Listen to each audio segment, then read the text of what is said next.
hey, back with part 2, and also the second part to the question from Excelsior Productions.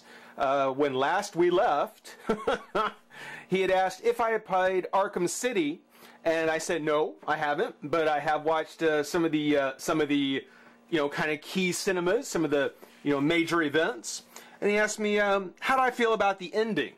Well, if by the ending you're talking about the Joker's death, I mean, that's such a red herring nowadays. Nobody believes it. That's just not even that's a non-issue. But if you're talking about the end where there's the pregnancy test, the positive pregnancy test next to the Harley costume, and then Harley singing the little lullaby at the end, I don't know. It's something where the concept of Harley being the mother of the child of the Joker, I don't know. It's something where there's already Dula Dent, which, if you don't know Dula Dent, she has claimed to be the offspring of every one of Batman's greatest villains. The Riddler, the Joker, Two-Face, all of them. But she tends to favor the Joker look. She tends to favor looking like the Joker. In The Killing Joke, when they kind of sort of retell the Joker's history, or at least his kind of sort of recollection of what his history might have been like. You see a guy, a failed comedian, getting chewed out by his pregnant wife. Well, if that guy became the Red Hood and then later the Joker, well, there's already a child of the Joker just from that. If that is his origin, from before he became the Joker, he had a wife and was expecting a child. Could that have been Dula Dent? We don't know. But it's one of the things where, the idea of Harley being the mother to the Joker's child, I don't know, that seems a little pat to me. That seems a little canned. I could be wrong. They could be going for it, but it would just seem like too simple kind of a story to put together. I don't get it. I was thinking at first, when I first heard it, because I didn't hear the whole thing, when I first heard it, I just heard that first verse that she's saying, hush little baby, don't say a word, mama's gonna, kill the whole damn world, something like that. Well, in the side mission in Arkham City, there is the identity thief, who is actually, from the comics. He's one of Bruce Wayne's old friends, who actually blames Bruce and his family for how rotten his life was growing up. And that's why he went ahead and recreated the Bruce Wayne face by stealing parts from other people. That's Hush. That villain goes by the name of Hush. And he's appeared in several really nice epic stories. But when I first heard Harley say, hush little baby, I kind of thought to myself, it would be interesting, because Harley is not above using kind of affectionate terms for people. Baby, sugar, pudding, baby, hush little baby. If the Joker isn't the main villain for part 3, well, then they've certainly potentially set Hush up to be that villain, because even Batman, at the end of that mission says, I'll deal with him tomorrow. So it's something where that could very likely be where the third story goes. And if Harley really believes that the Joker is dead, if she really thinks the Joker is dead, she could finally has completely lost her mind. So when she says, hush little baby, don't say a word, she could be talking to her new partner in crime, Hush, as so far as saying, I'm going to blow everything up. It's something where, she could totally have lost it now. So that's what I was thinking when I first saw it. But again, that might be way too deep for what they're going to do. But it was something that I thought of. It crossed my mind and thought, gee, that would be kind of an interesting idea of all this just being a really weird kind of misdirection, and just the Hush little baby that they're referring to being that she's going to be teamed up with Hush. And then, of course, I heard the rest of the nursery rhyme and kind of thought to myself, no, that's not very likely. But it was possible. It would have been cool. That's what I would have suggested in the meeting. But let's see here. From Dweezy661. What is your favorite childhood, or what was your favorite toy in childhood, and do you still have it? You know, that's a good question. I don't think I do. I think actually I probably traded them away for something at one point when I was younger. But the superpower Green Lantern, the Hal Jordan, where when you squeeze his legs, his fist would pull up, and he'd actually have the lantern in one hand and the ring. That one, and then the Brainiac, which was very cool. The superpowers Brainiac I remember so well. But I love those two, mainly because, well, first off, I'm a huge Hal Jordan fan. I mean, even back then, to this day. Goes to show you how long I've really been a Hal Jordan fan. Might also explain why I'm not a big Kyle Rayner fan. But Brainiac I thought was really cool, because Brainiac was one of those first kind of metallic figures. You know, it was a plastic with a metallic paint on it. And that just seemed so cool. You know, he was a big figure, and he had metallic paint, and he had that honeycomb clear dome over his head with the skull face. He was just cool, you know. I mean, aside from being Superman's villain, and a pretty serious one at that, you know, for me it was more a matter of, boy, this robot monster is cool. So you know, I didn't necessarily appreciate him so much for who he was as what he was when I first saw him. You know, because at the time, I don't think I was reading the Superman comics enough to put two and two together to realize who that was. To me, Brainiac was still that weird guy with the pink shirt and the wires on his head from the Super Friends, you know. So this Brainiac was really something out of the ordinary. And do I still have him? I can't say. I don't think I do. I don't think I do. Next, Steven Stiffer 36. How do you keep your stuff displayed most of your collection? Or how do you display most of your collection? A lot of cheap bookshelves. A lot of cheap $45 presswood bookshelves. Not enough of them either. It's something where I am definitely running out of space. The Masters of the Universe Classics figures alone are already taking up a whole shelf on their own. DC Universe Classics, that's way since filled up a bookshelf. The Marvel Legends, they're pretty much holding their own. And then of course there's the odds and ends kind of figures that I've got. But yeah, bookshelves. Lots of pressed wood bookshelves. Not that I wouldn't like something nicer, you know, glass shelves, you know, something a little bit more fancy. But the bookshelves are in my budget. Let's see. Next. Have you watched Kamen Riders? Any of the series? Because I'm currently watching this. This is from Grimwolf 100. And also, can you make this math problem come true by just adding one line? Okay, so no, I'm not watching any of the Kamen Riders. I've got friends, or I know folks at my local comic shop who, when I asked them about it, they just could tell me everything about it. I mean, it's one of the things where I couldn't keep up with what they were saying. So no, I haven't. I might start. You know, if I do have the time, I might watch it. As soon as I mentioned it, there were people who, like I said, were telling me everything about it. So I definitely have people who can help me, you know, watch the episodes if I want. As far as making that math formula come true, just so you guys can get a illustration of what he's talking about, the question is, can I make 5 plus 5 plus 5 equal 550 by adding just one line? Well, you know, I thought about it, because 5 plus 5 plus 5 is 15, and they are pluses, not multiplication, not anything else. The only way you can make that work is by saying that 5 plus 5 plus 5 does not equal 555. 550, I should say. So I hope I got it right. Hope I got it right. You can let me know in the comments.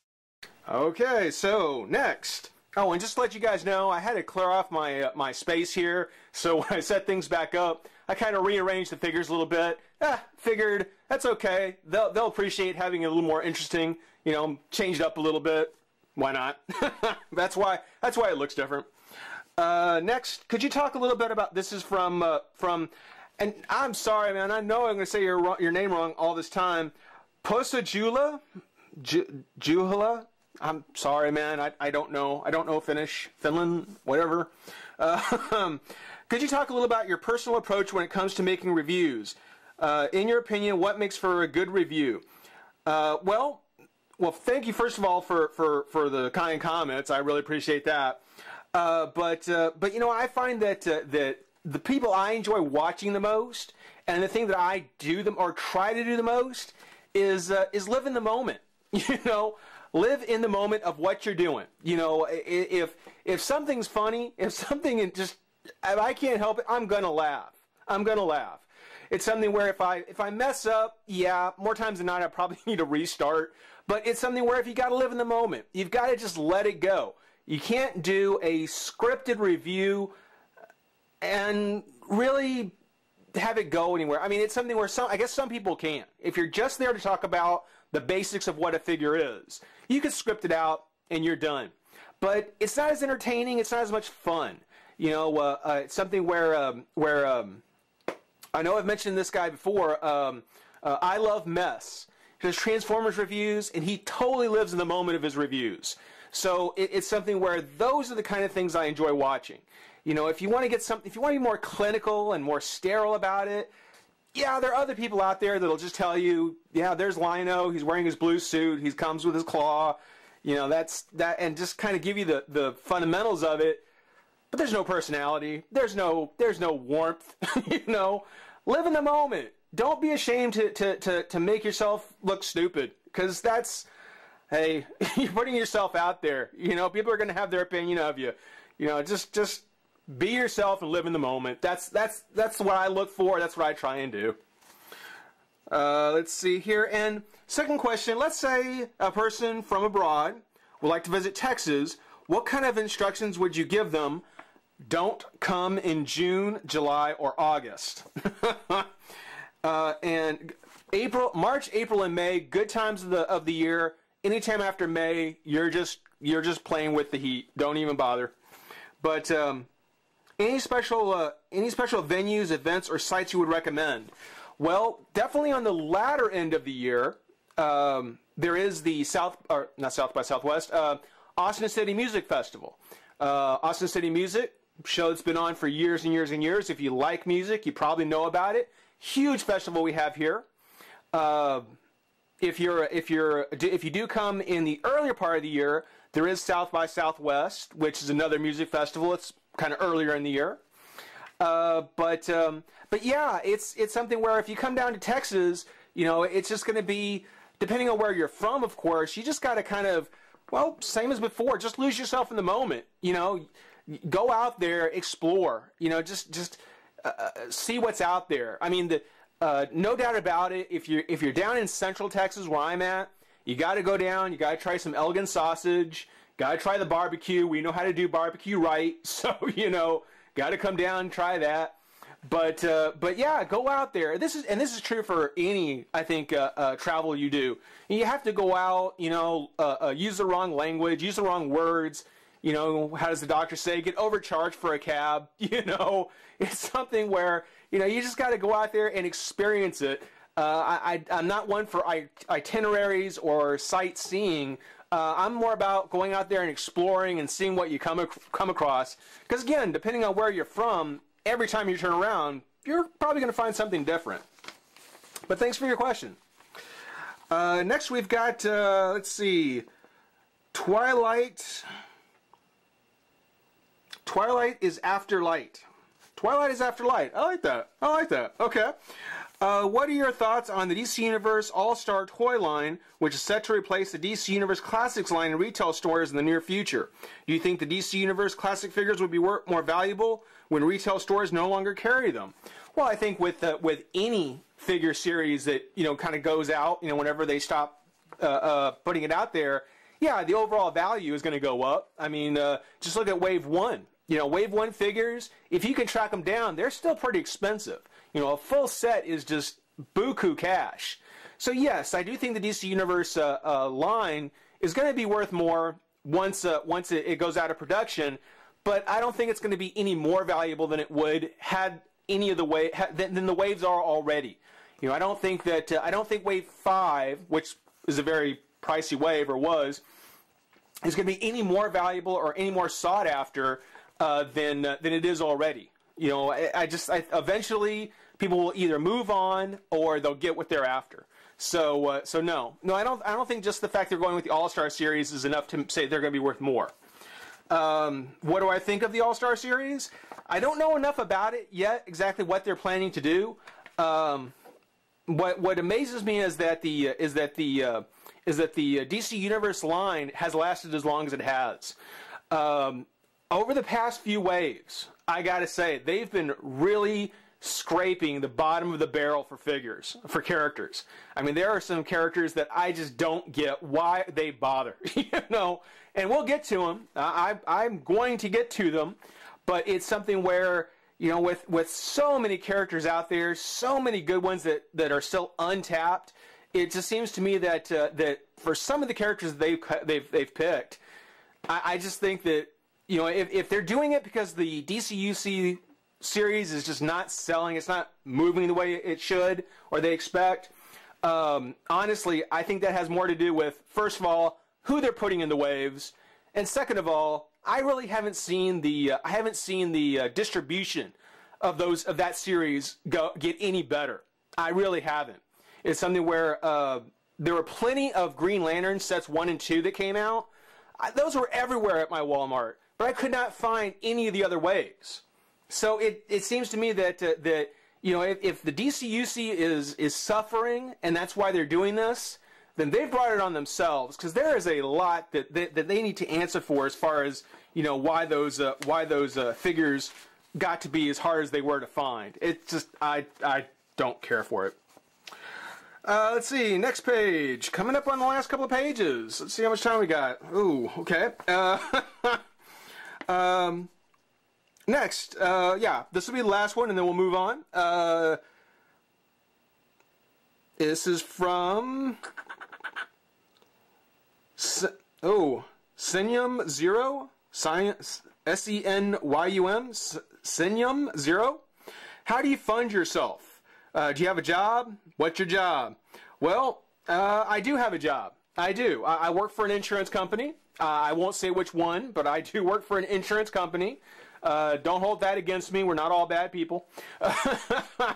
But yeah, I don't have any sponsors. I don't have any benefactors. I'm not a partner, so I don't get any money off my videos. Totally self-financed, and that's why I do what I can. I get what I can. I would love to be able to do more, but it really comes down to what is it that I'm after, what is it that I want to have, and what I think is going to be entertaining. There have been some times I've picked up some things knowing full well that this may not be the greatest thing in the world, but if I got it at a deal, it's going to be worth it. It's worth it taking a look at. It's worth putting out there. So yeah, that's me.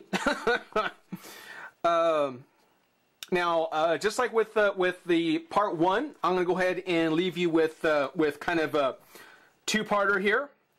Jiva Psoriasis asks if Mattel, 2 questions. If Mattel got the rights to another 80s toy line / cartoon and decided to include the character or two from that into their Master of the Universe line as a crossover, what toy line or cartoon would it be? Well, in my opinion, and I don't really have enough time to tell you. Stick around for part 3, though. I got some good answers for you, and he's got some really great questions coming after that. He's got a great question after that. For now, though, hope you enjoy watching, and I'll see you soon.